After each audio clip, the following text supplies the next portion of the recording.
राधे राधे दोस्तों, आप सबका हमारे चैनल अलौकिक श्रद्धा में स्वागत है। जैसा कि आप सभी जानते हैं कि माघ माह प्रारंभ हो रहा है, तो आप हमारे चैनल पर जिस तरह से अगहन पौष माह की कथा सुनते आ रहे हैं, उसके लिए आप सबका हृदय से धन्यवाद और उम्मीद करते हैं कि आप आगे भी हमारे चैनल से जुड़े रहेंगे।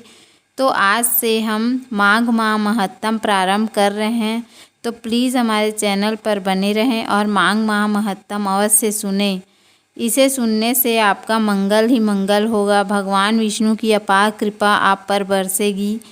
तो आइए शुरू करते हैं। अध्याय 1।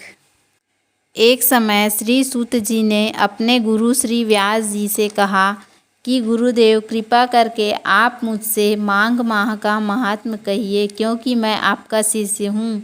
व्यास जी कहने लगे कि रघुवंश के राजा दिलीप एक समय यज्ञ के स्नान के पश्चात पैरों में जूते और सुंदर वस्त्र पहनकर शिकार की सामग्री से युक्त कवच और शोभायमान आभूषण पहने हुए अपने सिपाहियों से घिरे हुए जंगल में शिकार खेलने के लिए अपनी नगरी से बाहर निकले। उनके सिपाही जंगल में शिकार के लिए मृग, व्याघ्र, सिंह आदि जंतुओं की तलाश में इधर उधर फिरने लगे। उस वन में वनस्थली अत्यंत शोभा को प्राप्त हो रही थी। वन में कहीं वृक्षों पर मोर नाच रहे थे, कहीं कहीं मृगों के झुंड फिरते थे, कहीं गीदड़ अपना भयंकर शब्द कर रहे थे, कहीं गेंडों का समूह हाथियों के समान फिर रहा था, कहीं वृक्षों के कोटरों में बैठे हुए उल्लू अपना भयानक शब्द कर रहे थे, कहीं सिंहों के पद चिन्हों के साथ घायल मृगों के रक्त से भूमि लाल हो रही थी, कहीं दूध से भरी थनों वाली सुंदर भैंसें फिर रही थी, कहीं पर सुगंधित पुष्प हरी भरी लताएं वन की शोभा को बढ़ा रही थी, कहीं बड़े बड़े पेड़ खड़े थे तो कहीं पर उन पेड़ों पर बड़े बड़े अजगर और उनकी केचुड़ियाँ भी पड़ी हुई थी। उसी समय राजा के सिपाहियों के बाजे की तरह आवाज़ सुनकर एक मृग वन में से निकलकर भागने लगा और बड़ी बड़ी चौकड़ियाँ भरता हुआ आगे बढ़ा। राजा ने उसके पीछे अपना घोड़ा दौड़ाया, परंतु मृग पूरी शक्ति से भागने लगा।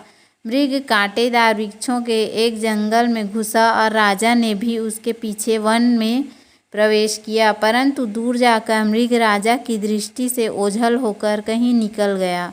राजा निर्जन वन में अपने सैनिकों सहित प्यास के मारे अति दुखी हो गया। दोपहर के समय अधिक मार्ग पर चलने से सैनिक थक गए और घोड़े रुक गए।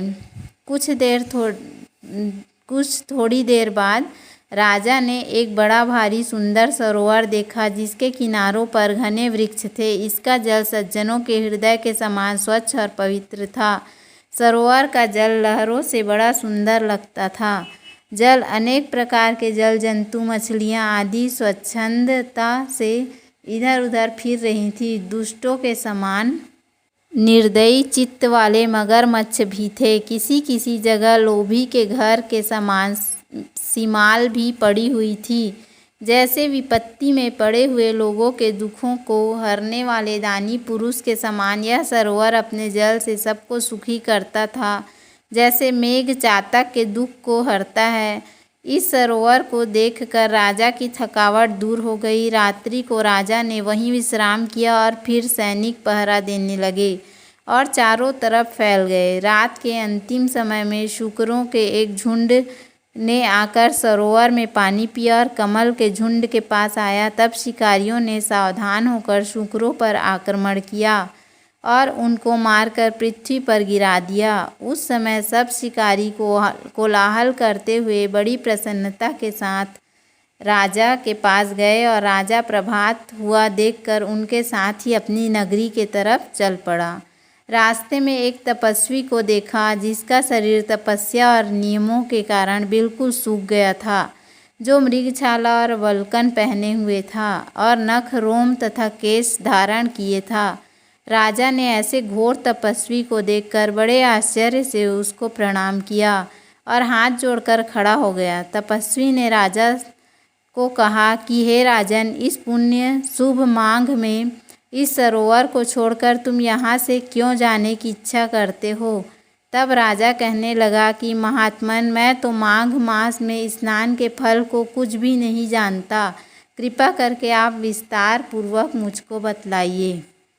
इस प्रकार हमारा पहला अध्याय माघ महात्म का समाप्त हुआ। कल हम दूसरा अध्याय सुनेंगे। उम्मीद है आपको हमारा वीडियो पसंद आया होगा। यदि हमारा वीडियो पसंद आया तो वीडियो को लाइक करें, चैनल को सब्सक्राइब करें। धन्यवाद। राधे राधे।